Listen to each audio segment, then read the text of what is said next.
میں نے عرض کیا تھا کہ انسان کو اللہ نے اپنی بندگی کے لیے پیدا کیا ہے، اور بندگی کا تب مزہ ہے جب انسان قرآن و اہل بیت سے جڑا رہے۔ قرآن و اہل بیت کے سائے میں انسان معرفت توحید حاصل کر سکتا ہے۔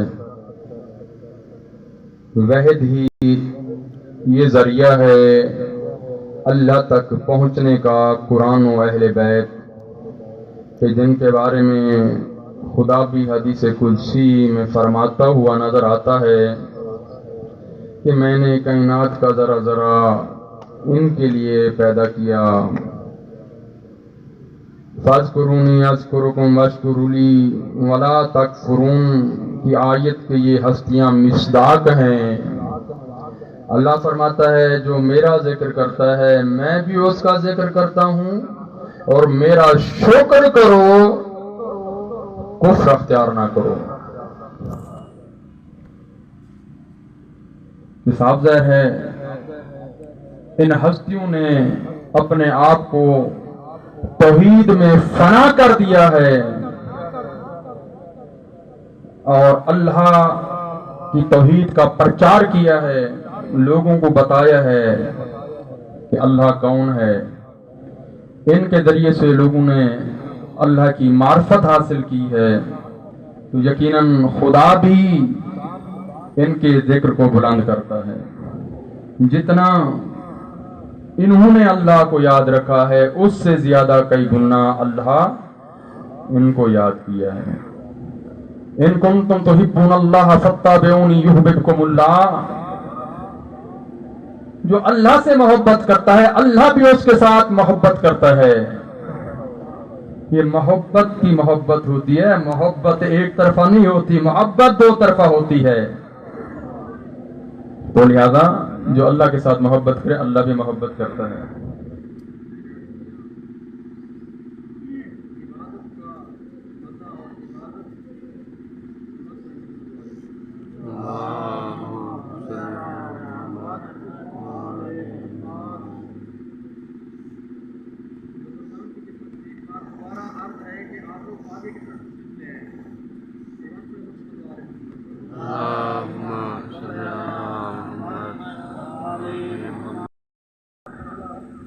ایک بار صلوات پڑھیں، اور تمام بزرگان کی خدمت میں عرض ہے کہ آپ آگے کی طرف تشریف لیں تاکہ آپ میرے قریب ہو کے بیٹھیں، توجہ سے ایک دوسرے کے ساتھ ہم کلام ہو سکیں۔ بندگی خدا کا مزہ اور بندگی کا معراج قرآن اور اہل بیت کے سائے میں ہوتا ہے۔ جس کے دل میں محبت اہل بیت ہے اس کی عبادت معراج کے درجے پہ ہے۔ جس کے دل میں مودت اہل بیت نہیں ہے، عبادت نہیں، اس کے زندگی کی قسمت کے چکر ہیں۔ محب اہل بیت ہو اور اپنی زندگی کے مقصد کی طرف توجہ نہ رہے، خواب غفلت میں ہو، غفلت کی نیند سو رہا ہو، تو پھر عزادار ہونے کا فائدہ نہیں۔ عزادار وہ ہے جو مقصد عزاداری کو ہمیشہ اپنے سامنے رکھے، مقصد حسین کو زندہ رکھے۔ امام علی علیہ السلام کے پاس کچھ افراد آتے ہیں کہ مولا فلاں شخص آپ کی محبت کا دعوے دار ہے۔ مولا فرماتے ہیں اس کو دیکھیں، نماز بر وقت پڑھتا ہے، روزہ رکھتا ہے، قرآن کی تلاوت کرتا ہے، واجبات الہی اگر ادا کرتا ہے اور ہماری محبت کا بھی دعویٰ کرتا ہے، سمجھو ہمارا محب ہے۔ اگر وہ دعویٰ تو کرتا ہے، واجبات الہی ادا نہیں کرتا، سمجھو اپنے دعوے میں جھوٹا ہے۔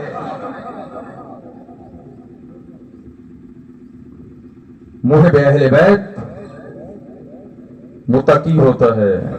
میں نے کل عرض کیا اشہد ان امیر المومنین و امام المتقین علی مومنین کے امیر اور متقی کے امام ہیں.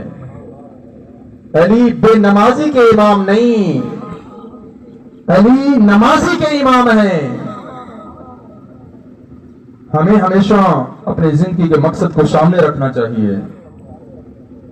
میں ایک مثال دے کے آپ کی زحمت تمام، میں مثال تو دے رہا ہوں شاید آپ کو بری لگے، لیکن مقصد مفہوم سمجھنا ہے. ایک توجہ کسی مقصد کی طرف دلانا ہے. کتے کو اللہ نے پیدا کیا ہے. اللہ نے اتنی بڑی کائنات ہر قسم کی مخلوق کو پیدا کیا ہے. کوئی بھی مخلوق بغیر مصلیت الہی کے خلق نہیں ہوئی. ممکن ہے ہمیں اس مصلیت کا علم نہ ہو کہ کتے کو اللہ نے کس لیے پیدا کیا ہے، فلاں مخلوق کو اللہ نے کس مقصد کے لیے پیدا کیا ہے. اللہ تو مصلیت جانتا ہے میں نے کس لیے پیدا کیا ہے. عموماً کتے کو گھر میں رکھنے کے حوالے سے جو روایات ہمیں بتلاتی ہیں، بغیر ضرورت کے کتے کو گھر میں نہ رکھا جائے. روایات بتلاتی ہیں کہ جس گھر میں کتا موجود ہو اس گھر میں رحمت الہی نازل نہیں ہوا کرتی. رحمت الہی کے فرشتے نہیں آتے اس گھر میں. لیکن ضرورت کے طور پہ اگر کسی نے رکھا ہوا ہے گھر کی حفاظت کے لیے، چوکیداری کے لیے، باغبانی کے لیے،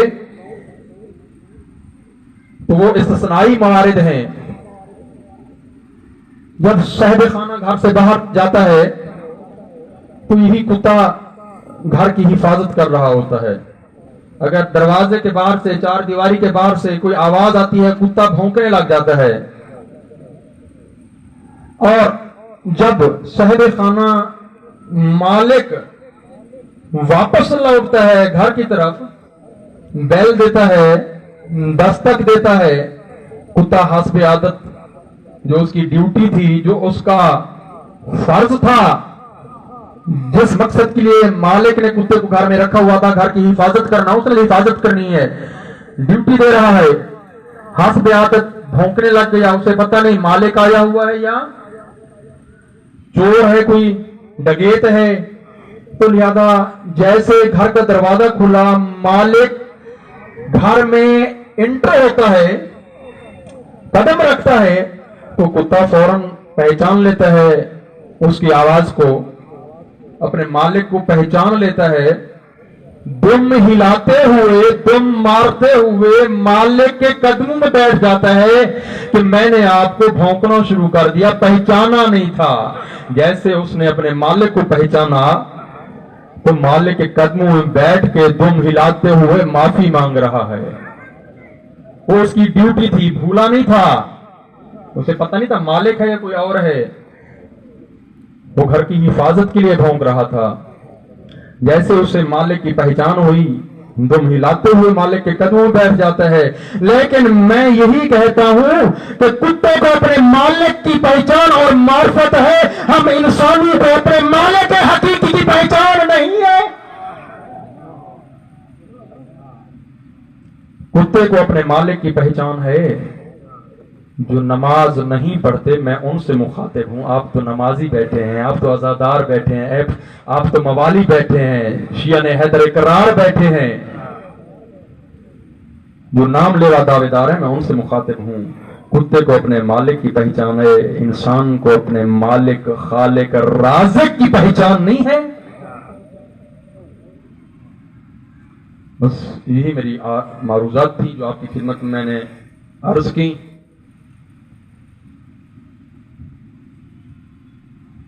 آج ہم 7 محرم کا دن ہے. روایات بتلاتی ہیں کہ 7 محرم کو اہل بیت کے گھرانے پہ پانی بند ہوا تھا. پانی تو 2 محرم سے ہی بند کرنے کی کوشش کی گئی تھی، خیام فورات سے دور لگانے دیے گئے تھے۔ ایک مرتبہ جب فورات کے کنارے مولانا نے خیام لگوائے تو انہوں نے کہا کہ یہاں سے اکھاڑو اور فورات سے تھوڑا دور لگاؤ۔ پانی تو اس ٹائم سے بند تھا، تھوڑا بہت ملتا رہا 7 محرم تک۔ 7 محرم کو اہل بیت پہ پانی بند ہو گیا۔ شب عاشور کے کچھ واقعات، ان میں سے مختصر واقعہ، اور اپنے مقصد کی طرف جائیں۔ آپ ذہن بنائیں رونے کا، گریہ کرنے کا۔ جو گریہ کرتا ہے محب اہل بیت، عزادار حقیقی، امام صادق فرماتے ہیں وہ سیدھا جنت میں جائے گا۔ روز محشر جناب زہرا قیام فرما ہوں گی، پاک ہستیاں موجود ہوں گی۔ جب عزادار پہنچے گا نا، بی بی تب تک جنت کی طرف قدم نہیں بڑھائیں گی جب تک عزادار کو ساتھ نہ لے کے جائیں۔ یہ ایام رونے کے ہیں، بہت کم دن رہ گئے ہیں،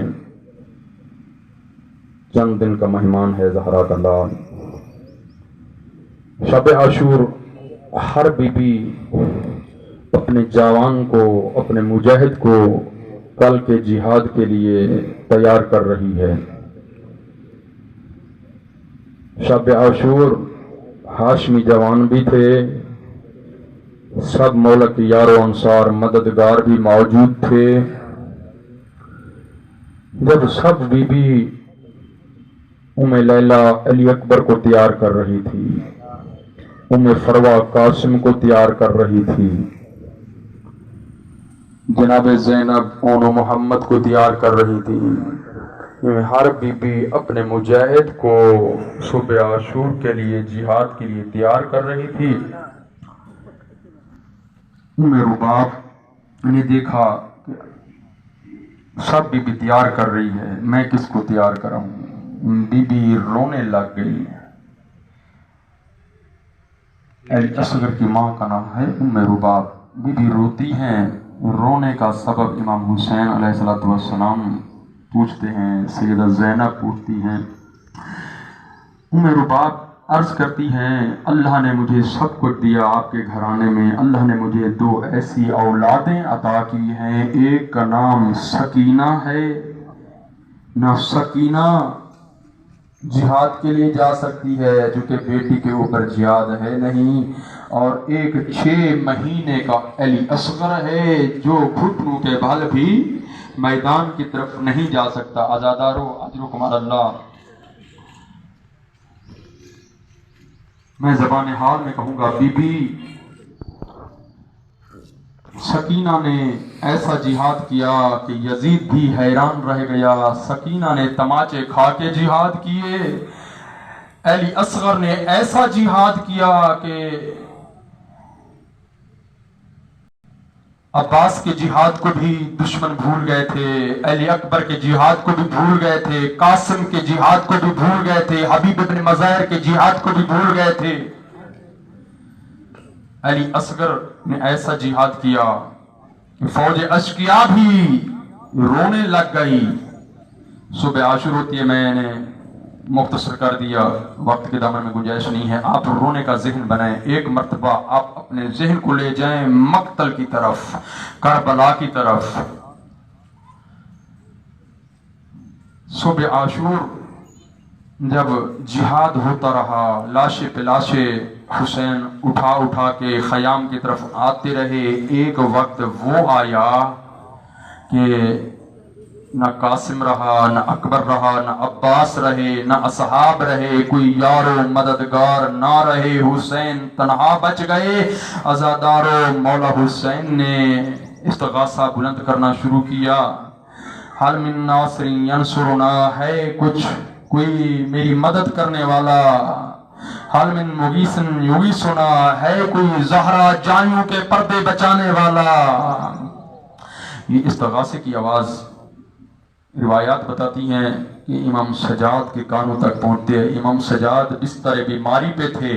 امام سجاد آسا کے سہارے پہ اٹھتے ہیں. امام حسین کو پتہ چلتا ہے کہ سجاد میدان کی طرف جانا چاہ رہے ہیں. میرے استغاثے کی آواز سجاد کے کانوں تک پہنچی ہے. عزادارو، امام حسین نے اپنی بیٹی اپنی بہن ام کلثوم کو کہا، بہن ام کلثوم سجاد کو سلا دو، نسل امامت نسل رسالت قیامت تک ختم ہو جائے گی، اسی سے ہماری نسل آگے بڑھے گی. عزادارو، دوبارہ امام نے استغاثے بلند کرنا شروع کیے. تن و تنہا تھے ہمارے مولا.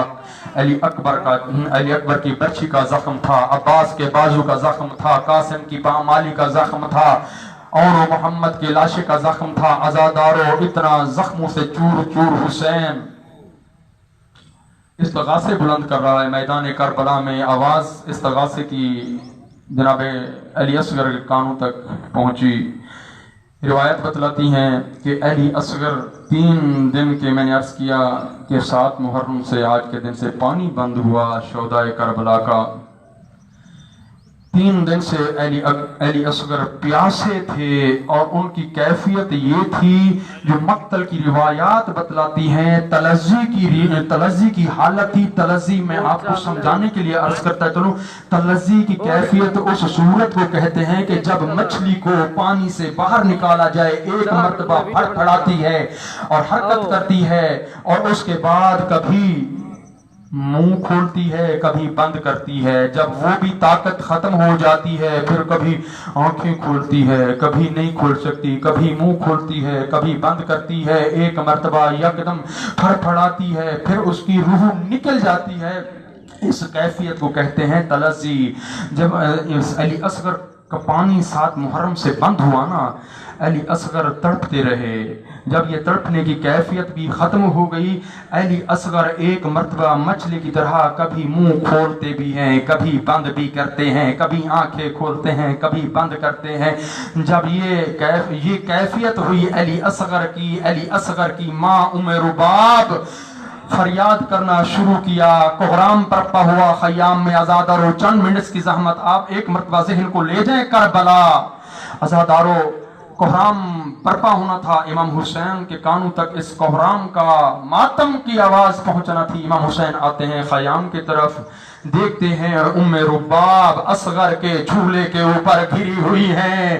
عزادارو، مولا حسین پوچھتے ہیں اپنی بہن زینب سے، کیا بہن زینب اصغر گزر گیا ہے؟ عزادارو، ام رباب عرض کرتی ہیں، بی بی زینب عرض کرتی ہیں، نہیں، کافی دیر سے تڑپنا چھوڑ دیا ہے، پیاسا ہے 3 دن کا. عزادارو، مولا حسین فرماتے ہیں، ام رباب اصغر مجھے دے، میں اپنی حجت تمام کر کے. وہ عزادارو، ایک مرتبہ ام رباب نے جناب علی اصغر کو دیا، امام حسین کے حوالے کیا. امام حسین جب لے کے جانا چاہ رہے تھے، ام رباب نے ایک مرتبہ عرض کی، مولا میرے آقا اصغر ایک مرتبہ مجھے دیں. جیسے ہی مولا حسین نے رباب کو دیا علی اصغر، مولا فرماتے ہیں، کیا ام رباب کربلا کے میدان میں اصغر کو نہیں بھیجنا چاہتی؟ بی بی عرض کرتی ہیں، نہیں، میں بھیجنا چاہتی ہوں. میں اسے کفن پہنا کے بھیجوں، اسے سجا کے بھیجوں، اسے تیار کر کے بھیجوں. ایک نیا کرتا اٹھایا، اصغر کو پہنایا. عزادارو، ایک مرتبہ حسین نے اصغر کو ایسے اٹھایا جیسے قاری قرآن کو لے کے جاتا ہے، اور ایک غلاف اوپر ڈالا. فوج اشقیاء نے دیکھا کہ حسین تھک گیا ہے، حسین قرآن منت کے لیے لے کے آ رہا ہے. عزادارو، ماتم کرو، گریہ کرو. جب فوج اشقیاء نے دیکھا، مولا حسین نے کہا کہ میں قرآن نہیں لے کے آ رہا، بلکہ 3 دن کا میرا چھوٹا بچہ پیاسا ہے. اگر آپ کے اندر اللہ نے رحم نہیں رکھا تو کم از کم اس چھوٹے بچے کے اوپر رحم کرو کہ یہ 3 دن کا پیاسا ہے. تھوڑا سا پانی. آپ میری مائیں بیٹھی ہیں اس پردے کے پیچھے، مائیں جانتی ہیں 6 مہینے کا بچہ کتنا پانی پی سکتا ہے. اگر چھوٹی سی انگل بھی ڈبو کے دودھ کی یا پانی کی 6 مہینے کے بچے کے لبوں پہ رکھ دی جائے، بچے کی پیاس بجھ جاتی ہے. کتنا علی اصغر پانی پی لیتا نہر فورات سے. عزادارو، جیسے امام حسین نے یہ جملات کہے، فوج اشقیاء نے یہی کہا کہ حسین پیتا خود ہے، نام بچے کا لیتا ہے.